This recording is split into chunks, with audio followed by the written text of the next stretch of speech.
लाख दलदल हो पर पांव जमाए रखना, हाथ खाली ही सही मगर उठाए रखना। कौन कहता है कि छलनी में पानी नहीं रुकती, बर्फ बनने तक अपना विश्वास बनाए रखना। तो प्यारे दोस्तों, इसी मोटिवेशन के साथ हम लोग आज के वीडियो की शुरुआत करेंगे। तो 460 नंबर क्वेश्चन से स्टार्ट करेंगे बाबू। क्वेश्चन है, एक बेलन का व्यास 6 सेंटीमीटर तथा उसमें 10 सेंटीमीटर की ऊंचाई तक पानी भरा हुआ है। उसमें एक गोलाकार गेंद डाल दी जाती है तो पानी का स्तर 0.5 सेंटीमीटर बढ़ जाता है, तो गेंद का व्यास ज्ञात करिए। तो 460 नंबर क्वेश्चन बाबू, पहले हम फिगर पे आप लोगों को बता देते हैं कि एक बेलन है, इसका व्यास दिया हुआ है आपका 6 सेंटीमीटर, तो त्रिज्या जो आपकी हो जाएगी वो 3 सेंटीमीटर हो जाएगी। और इस बेलन का जो ऊंचाई है वो दिया हुआ है 10 सेंटीमीटर, 10 सेंटीमीटर ऊंचाई है। ठीक है, अब इसमें एक गोला डाल दिया जाता है, इसमें एक गोलाकार गेंद डाल दी जाती है। गोला जब डाला जाता है तब इस बेलन का जो हाइट है वो 0.5 सेंटीमीटर बढ़ जाती है, यानी गोला डालने के बाद 0.5 सेंटीमीटर बढ़ जाती है। तो ये जो 0.5 सेंटीमीटर बढ़ा इस गोले के कारण बढ़ा। ठीक है, तो बताना है कि गोला का व्यास कितना होगा। तो पहले बेलन का आयतन, माने गेंद डालने से पहले बेलन का आयतन पहले ज्ञात करेंगे। तो पहले बेलन का आयतन कितना था, तो पाई आर स्क्वायर एच था। आर पहले कितना था, 3 का स्क्वायर है, इंटू में एच का मान आपका 10 था। ठीक है, तो 3 3 9 9 10 90 पाई सेंटीमीटर क्यूब ये पहले बेलन का आयतन था। और जब गेंद डला गया तब कितना होगा, तो गेंद जब डलाएगा तो हाइट में सिर्फ वृद्धि हो रही है, रेडियस तो वही रह रहा है, त्रिज्या तो वही रह रहा है। तो जब बाद में बेलन का आयतन अगर देखेंगे, बाद में बेलन का आयतन, तो पाई आर स्क्वायर यानी 3 का स्क्वायर, तो 3 तो रेडियस तो वही रहेगा, लेकिन एच जो है वो 10 के जगह 0.5 बढ़ गया, यानी 10.5 आपका हो जाएगा। तो नया जो आपका आयतन आएगा, ये गोला डालने के बाद बेलन का आयतन वो इतना आएगा। तो 3 3 की 9 और 9 में 10.5 से गुना कराइएगा तो 94.5 पाई सेंटीमीटर क्यूब आ जाएगा। यानी पहले गोला डालने से पहले बेलन का आयतन इतना था, गोला डालने के बाद इतना आया, यानी इससे ये कितना बढ़ा, तो 4.5 पाई सेंटीमीटर क्यूब बढ़ा। ये क्यों बढ़ा 4.5 पाई सेंटीमीटर क्यूब, गोला डालने की वजह से। अर्थात गोला का जो आयतन होगा वो 4.5 पाई सेंटीमीटर क्यूब के बराबर होगा, क्योंकि गोला डालने से पूरा गोला डला रहा है तो इतना बढ़ रहा है, इसका मतलब इसका जो आयतन होगा इसके बराबर होगा। तो प्रश्न से कर लेंगे, गोला का आयतन होता है 4/3 पाई आर क्यूब, अब बराबर हो जाएगा 4.5 पाई सेंटीमीटर क्यूब। ठीक है, तो सेंटीमीटर क्यूब को हटा लेते हैं, ये दोनों बराबर हो जाएगा। अब इसको काट कर आर का मान निकाल लेंगे। ठीक है, और आर का मान जो आएगा ना, अब देखिए यहाँ पाई से पाई काट लेंगे और ये हो जाएगा आपका बट्टा में 10, और ये देख रहे हैं 5 9 45, 5 दूनी 10, और क्या करेंगे 3 से इधर गुना कराएंगे, 4 से इधर, तो 9 या 27, अब बट्टा में हो जाएगा 8, यानी आर का क्यूब बराबर 27/8 हो जाएगा। तो आर बराबर आपका हो जाएगा, आपका क्यूब रूट निकालेंगे तो ये 3 हो जाएगा, 27 का क्यूब रूट करेंगे तो, और 8 का क्यूब रूट करेंगे तो 2 हो जाएगा, यानी आर बराबर 3/2 यानी 1.5 हो जाएगा। और आपका व्यास पूछा है तो 1.5 का दुगना यानी डी बराबर 2r व्यास होता है, तो 2 गुने 1.5 बराबर 3 सेंटीमीटर आपका व्यास हो जाएगा। ठीक है, तो यही आपका उत्तर हो जाएगा। ठीक है, तो 3 सेंटीमीटर 460 का ए आंसर होगा। ठीक है, तो उम्मीद करता हूं कि अच्छे से आपको समझ में आया होगा। अगर एक बार में नहीं समझ में आया तो वीडियो को पीछे करके एक बार और देख लीजिएगा, एकदम समझ में आएगा। और किसी तरह का कोई दिक्कत अगर हो तो हमें कमेंट बॉक्स में लिख कर बोलिए, मैं फिर अगले वीडियो में इसका सॉल्यूशन दूंगा। अगला क्वेश्चन देखते हैं 461 नंबर। 461 नंबर क्वेश्चन स्क्रीन पे गया होगा, दिया हुआ है 2/3 प्लस 3/7, अब भागा आपका है 2/3 प्लस 2/7। इसको सॉल्व करेंगे तो पहले ही बोले हैं इसको गुना कराएंगे 7 का 21, फिर क्रॉस मल्टीप्लाई करके जोड़ लेंगे, 7 दूनी 14, 3 3 9, 14 9 23/21। आई भागा है ना, तो पहले तो ये 7 दूनी, पहले तो इसका भी लिखेंगे ऐसे, 7 का 21, 7 दूनी 14, 3 दूनी 6, 20/21 ये भागा में रहेगा। लेकिन जब इसको गुना में चेंज करेंगे तो 21/20 हो जाएगा, पलट जाएगा ये, तो 21 से 21 कट जाएगा, 23/20 आपका आंसर आ जाएगा। ठीक है, तो 461 का बी आंसर हो जाएगा आपका। ठीक है, अगला क्वेश्चन देखते हैं। 462 नंबर, एक नाव धारा के विपरीत दिशा में शहर P से शहर Q की ओर जाती है और धारा की दिशा में शहर Q से P की ओर वापस आती है। यदि स्थिर जल में नाव की गति 35 किलोमीटर प्रति घंटा है और धारा की गति 5 किलोमीटर प्रति घंटा है तो पूरी यात्रा में नाव की औसत गति क्या होगा? ध्यान दीजिएगा बाबू, P से Q की ओर धारा के विपरीत दिशा है, यानी यहाँ मान लीजिए कि P है, Q है, धारा के विपरीत दिशा है इधर, ठीक है, इधर P से Q की ओर, ये आपका धारा की विपरीत दिशा है, ठीक है। धारा की दिशा आपका ऐसे है, इधर से है, Q से P, तो धारा की दिशा है, ठीक है। अब ध्यान दीजिएगा, धारा की गति जो है वो 5 किलोमीटर है, 5 किलोमीटर प्रति घंटा। तो ध्यान दीजिएगा, स्थिर जल में चाल दिया है आपका 35 किलोमीटर प्रति घंटा, 35 किलोमीटर प्रति घंटा, और धारा की गति जो दिया है, धारा की गति वो 5 किलोमीटर प्रति घंटा है। तो ध्यान दीजिएगा बाबू, जो स्थिर जल में चाल 35 किलोमीटर है तो समझिए कि स्थिर जल मैंने अपने पावर से जितना आप तैर सकते हैं वो आपका चाल दिया हुआ है, इसमें कोई बाहर से आपका सपोर्ट नहीं करेगा, ना ही कोई विरोध करेगा। स्थिर जल में चाल का मतलब होता है खुद का पावर, खुद का चाल। और धारा की गति 5 किलोमीटर प्रति घंटा का मतलब कि आप नहीं भी चलेगा तो 5 किलोमीटर से नदी आपको बहा कर ले जाएगी। तो बताइए, जब स्थिर जल में चाल दिया हो, धारा की गति दिया हो, तो धारा की दिशा में चाल अगर हम निकालेंगे तो ध्यान दीजिए, अपना पावर तो लगाएंगे 35 का, और धारा बहा के ले जाएगी 5, उसी के दिशा में जाएंगे तो 5 तो बहा के ले जाएगी ही, तो 35 और 5 आपका 40 हो जाएगा। यानी कि धारा की दिशा में ये गति जुड़ जाता है स्थिर में, तो 40 किलोमीटर प्रति घंटा हो जाएगा। और धारा के विपरीत दिशा की बात की जाए तो ये 5 विरोध करेगा, क्योंकि 35 तो अपना पावर लगा के आप जाएंगे, ठीक है। तो 5 अगर वो धारा की गति जो है वो 5 तो धकेलेगी, आप अपना पावर लगा के 35 जा रहे हैं और 5 उधर से धकेलेगी विपरीत में अगर जाएंगे तो आपका हो जाएगा 35 - 5 30 किलोमीटर प्रति घंटा आपका हो जाएगा। तो धारा की दिशा में चाल हो जाएगा 40 किलोमीटर प्रति घंटा। तो धारा की दिशा में चाल आपका हो जाएगा 40 किलोमीटर प्रति घंटा, धारा के विपरीत दिशा में 30 किलोमीटर प्रति घंटा। और आपका औसत गति पूछ रहा है, औसत गति। तो औसत गति होता है 2xy / x + y, यही आपका औसत गति होता है। तो 2 × 40 × 30 / 40 + 30 70 हो जाएगा। 0 से 0 काटेंगे, 40 × 3 = 120, दूनी 240 / 7, 7 × 21, 3 × 30, 7 × 4 = 28, 2 बचा, पॉइंट देंगे तो 20, 7 दूनी 14, 6 बचा, 7 × 21, 3 30, 7 × 4 = 28, 2 20, 7 दूनी 14, 6 7 7 8 56, यानी 34.28 किलोमीटर प्रति घंटा, 34.28 किलोमीटर प्रति घंटा, यही आपका आंसर हो जाएगा। 462 का बी आंसर हो जाएगा।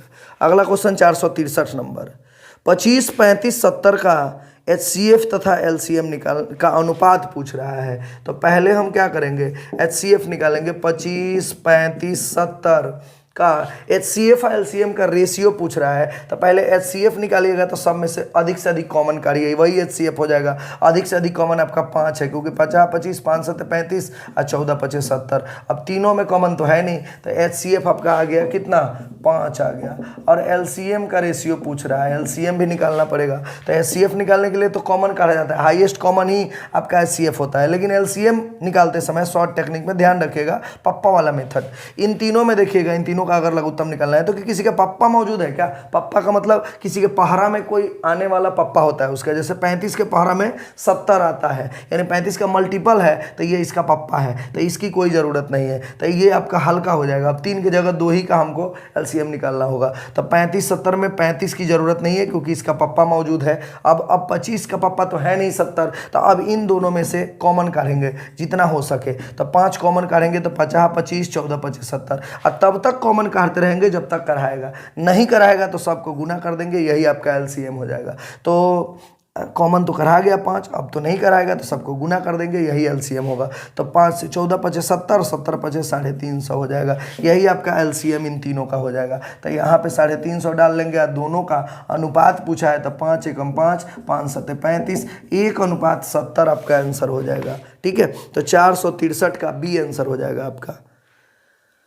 अगला क्वेश्चन देखते हैं 464 नंबर, एक त्रिभुज का परिमाप 100 है, तो इसकी दो भुजाएं बराबर है और तीसरी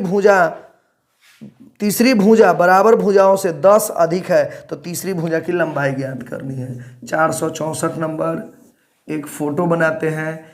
एक त्रिभुज है जिसकी दो भुजाएं बराबर है, तो कंफर्म है कि यह समद्विबाहु त्रिभुज होगा, क्योंकि जिस त्रिभुज के दो भुजाएं अगर बराबर हो तो वह समद्विबाहु त्रिभुज होता है और तीसरी भुजा अलग आपका होगा। तो दो भुजाएं जो बराबर है उससे तीसरी भुजा इन दो बराबर भुजाओं से 10 अधिक है। तो मान लीजिए बराबर भुजा की लंबाई ए है, तो तीसरी भुजा इन बराबर भुजाओं से 10 ज़्यादा है, मान ए प्लस 10 हो जाएगा। इन त्रिभुज का परिमाप 100 दिया है, तो परिमाप का मतलब होता है तीनों ओर से जोड़ लेंगे, यही परिमाप कहलाएगा, और उसी का मान 100 दिया है, तो तीनों को जोड़ेंगे तो a plus 10 plus a plus a बराबर में हो जाएगा आपका 100। तो a 3a प्लस में 10 बराबर में 100, 3a बराबर 100 में से 10 गया 90, 30 दिया 90, यानी a का मान आपका आ जाएगा 30। तो a का मान जब 30 आएगा तो ये भी आपका 30 हो जाएगा, और ये कितना हो जाएगा 40 हो जाएगा, क्योंकि 10 ज़्यादा है ये। तो तीसरी भुजा की लंबाई आपसे पूछा है, तो 40 सेंटीमीटर आपका आंसर हो जाएगा, यही आपका आंसर होगा। तो 464 का सी आंसर हो जाएगा आपका। 465 नंबर क्वेश्चन है, बहुलक निकालना है। तो बहुलक निकालने के लिए सीधे सीधे टेक्निक होता है कि सबसे ज़्यादा बार जो संख्या आया है वही आपका बहुलक हो जाएगा। तो इसमें 15 जो है वो सबसे ज़्यादा बार 3 बार आया है, इतना ज़्यादा बार कोई नहीं आया है, तो आपका 465 का सी आंसर हो जाएगा, 15 आंसर हो जाएगा। ठीक है, अगला क्वेश्चन देखते हैं 466 नंबर। एक 10 मीटर लंबी सीढ़ी एक खड़ी दीवार पर टिकी है, यह जमीन के साथ 30 डिग्री का कोण बनाती है, तो सीढ़ी दीवार की कितनी ऊंचाई तक पहुंचेगी। देखिए, एक सीढ़ी दीवार है, ये दीवार है, सीधी दीवार है और सीढ़ी इस पर लगी हुई है। ठीक है, तो सीढ़ी कितनी मीटर लंबी है 10 मीटर। कभी भी सीढ़ी लगेगी ना तो समझ लीजिएगा ऐसे ही लगाना है, और इसकी लंबाई 10 मीटर होगी। अब बताइए, यहाँ ज़मीन से अगर इसको मिला देते हैं तो उसके बाद ये 30 डिग्री का कोण बनाती है, यानी यहाँ 30 डिग्री का कोण दिया हुआ है। तो ध्यान दीजिएगा, जब भी एक दीवार पर सीढ़ी लगेगी तो ये सीढ़ी जो होता है ना वो एक समकोण त्रिभुज का रूप लेगा, और सीढ़ी जो होगा वो कर्ण का मान होगा, सीढ़ी की लंबाई, और ये तो आपका 90 डिग्री हो जाएगा, और जो कोण बनेगा वो यहाँ लिखेंगे। ठीक है, तो आपसे पूछ रहा है कि दीवार की कितनी ऊंचाई तक पहुंचेगी, यानी इसका मान पूछा है। तो समकोण त्रिभुज में ये कर्ण हो गया, और आपसे ये थीटा के सामने वाला लंब होता है, तो आपसे लंब पूछ रहा है। तो लंब बटा कर्ण किसके फॉर्मूले में आता है, तो साइन के फॉर्मूले में आता है। तो साइन और थीटा के जगह 30 डिग्री दिया हुआ है, तो साइन 30 डिग्री बराबर लंब बटा कर्ण करेंगे, तो लंब पहले h ऊपर, कर्ण यानी 10 नीचे जाएगा। ठीक है, तो साइन 30 का मान 1/2 होता है, h/10 हो जाएगा, 2 5 10 और 5 से इधर गुना कराएंगे, h का मान आपका 5 आ जाएगा, यही आपका आंसर हो जाएगा। ठीक है, तो 5 मीटर आपका आंसर हो जाएगा, ऑप्शन नंबर ए 466 का ए हो जाएगा। अगला क्वेश्चन 467 देखते हैं। ए एक काम को 10 दिनों में कर सकता है, बी उसी काम को 20 दिनों में कर सकता है, सी की मदद से वे उसी काम को 5 दिनों में समाप्त कर सकते हैं, तो सी अकेला उस काम को कितने दिन में करेगा। ए किसी काम को 10 दिन में कर सकता है, बी 20 दिन में कर सकता है, और सी की मदद से वे 5 दिन में करते हैं, यानी तीनों मिल के ए और बी और सी तीनों मिल के 5 दिन में कर सकते हैं। और आपसे पूछा है कि सी अकेला कितना दिन में करेगा, दिमाग लगाइए। ए बी सी का मान दिया है, ए बी का दिया है, सी पूछ रहा है, अर्थात ए बी सी में से अगर ए बी को घटा लेते हैं तो सी का मान निकल जाएगा, यानी मुझे इसमें से इन दोनों को घटाना है। तो क्या करेंगे, सी का मान निकालना है तो डायरेक्ट इसका एलसीएम लेंगे, यानी 10 20 5 का एलसीएम लेंगे। तो 10 20 5 का एलसीएम 20 आ जाएगा, और 20 आ जाएगा तो अब प्रत्येक से इसमें से इसको घटाना है, तो पहले इससे भाग लगाएंगे, प्रत्येक से 20 में भाग लगाएंगे, तो 5 से 20 में लगाएंगे तो 5 चौके 20, इसमें से इन दोनों को घटाना है तो माइनस। अब क्या करेंगे, प्रत्येक से भाग लगाते जाएंगे, और उसके बाद जिसको घटाना है उसे घटाते जाएंगे नीचे में, तो 5 चौके 20 माइनस, फिर 20 से अगर 20 में भाग लगाएंगे तो 1 माइनस, 10 से भाग लगाएंगे तो 10 दूनी 20, तो हो जाएगा 20/4 में से 3 घटेगा तो 1, 20/4 20/1 का मतलब हो गया 20 दिन, यानी सी अकेला उस काम को 20 दिन में करेगा। ठीक है, तो इस तरह एलसीएम मेथड से बनाएगा तो बहुत जल्दी आपका सवाल बन जाएगा, और नहीं तो फिर टाइम लग जाएगा आप लोगों को। ठीक है, आप लोग सोचेंगे कि x इंटू वाई पर a प्लस बी का मान निकालेंगे, अब फिर ए बी सी का मान दिया है, फिर इसमें से उसको घटाने वाला रूल लगाकर बनाएंगे, बनेगा लेकिन बहुत ज़्यादा टाइम लगेगा। आप इस मेथड का इस्तेमाल करिए, एलसीएम का। एलसीएम लीजिए और जिसमें से जिसको घटाना है तो प्रत्येक से भाग लगा लगा के और उसके बाद नीचे लिखते जाइएगा, जिसमें से घटाना है उसको माइनस करते जाइएगा। लास्ट में जो आंसर आएगा, जो आपका संख्या आएगा, वही आपका आंसर हो जाएगा। ठीक है, तो उम्मीद करता हूँ कि आपको अच्छा लगा होगा ये मेथड। आगे बढ़ते हैं। 468 नंबर क्वेश्चन। 468 नंबर क्वेश्चन है, 2 अंकों की संख्या का योग 11 है, यदि अंक आपस में बदल दिए जाएं तो संख्या 27 कम हो जाती है, तो नई संख्या बताना है। ये क्वेश्चन को हम ऑप्शन से डील करेंगे, क्योंकि जहां पूछे कि वह संख्या कौन सी है उसे ऑप्शन से डील करते हैं। तो पहले ऑप्शन ढूंढेंगे कि वह संख्या कौन है, लेकिन नई संख्या बोला है ना, तो वो आपस में बदल दिए जाते हैं, तो जो संख्या आएगा उसको बदल देंगे, वो आपका आंसर होगा। तो पहले संख्या तो ढूंढ लीजिए कि वह संख्या कौन सी है जो ये रूल को फॉलो करता है। ठीक है, तो पहले ऑप्शन है आपका 74, बी ऑप्शन है आपका 38, सी ऑप्शन है 83 और डी ऑप्शन है आपका 47। ठीक है, अब ये चारों में से कोई एक संख्या होगा जो इस रूल को फॉलो करता होगा। तो पहले संख्या निकालिए और उसके बाद बदल देंगे तो नई संख्या, वो आपका आंसर आ जाएगा। तो मान लीजिए कि ये वाला संख्या अगर रूल को फॉलो कर रहा है कि नहीं, वो देखते हैं। तो देखिए, पहला रूल है कि 2 संख्याओं के अंकों का योग 11 है, तो 7 और 4 11। अगर ये सही है तो ये 11 अंकों का योग होना चाहिए, और हो रहा है, यानी पहला रूल फॉलो कर रहा है। अब पहले ही से आंसर मत मारिएगा, एक और रूल फॉलो करेगा तब मारेंगे। जब इसके अंक को आपस में बदल देते हैं तो संख्या 27 कम हो जाती है। अब इसके अंक को अगर बदलेंगे तो 47 हो जाएगा, और 74 ऑलरेडी पहले से था, इसको बदलेंगे तो 47 हुआ।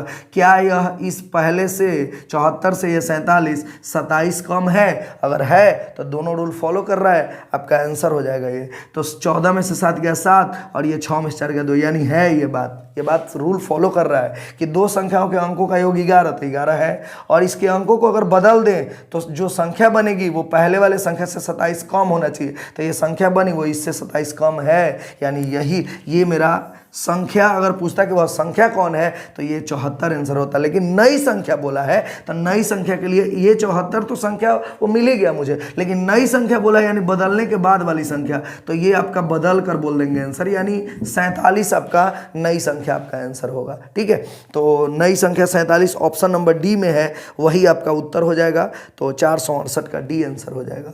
ठीक है, तो इस वीडियो में इतना ही रहने देते हैं, मिलते हैं फिर अगले वीडियो में। दोस्तों, अगर ये मेरा वीडियो अच्छा लगा हो, मेरा टेक्निक अच्छा लगा हो, तो ज़्यादा से ज़्यादा आप लोग शेयर करें अपने दोस्तों में, ताकि मेरा जल्द से जल्द चैनल मोनेटाइज हो और हम आपके लिए लाइव आ सके। और आपके लिए बहुत कुछ मेहनत करना है, आप लोग मेरा जो है सपोर्ट करिए, और आप लोग जो है मेरा कॉन्फिडेंस को बढ़ाइए, आप लोग लाइक करके, शेयर करके और चैनल को सब्सक्राइब करके, और दूसरे से भी करवाइए। मिलते हैं फिर अगले वीडियो में, तब तक के लिए क्वेश्चन दे रहे हैं हम आप लोगों को।